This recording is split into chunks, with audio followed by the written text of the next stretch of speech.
Normally when you think of a light smartphone, you think of something small, kind of cheap. Not like the Galaxy Note 10 Lite and the Galaxy S10 Lite, which are premium smartphones that hopefully won't cost as much as their predecessors, but look just as good.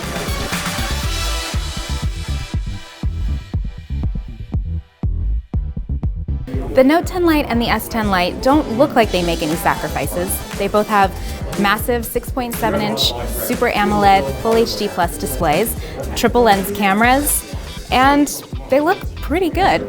But there are some trade-offs, so let's go through the specs. The Note 10 Lite uses an Exynos processor, and the S10 Lite uses last year's Qualcomm Snapdragon 855 chip, which means that they're not as powerful as the Note 10 and the S10. Both phones also start with 6 gigs of RAM and 128 gigs of storage, as opposed to the up to 12 gigs of RAM that you can get on this year's Galaxy Note 10. Samsung isn't saying exactly how much these phones cost, when they'll be available, or even where you can buy them, but presumably they'll be cheaper than the Note 10 and the S10. So we'll find out more soon, hopefully. For Tom's Guide, I'm Caitlin McGarry.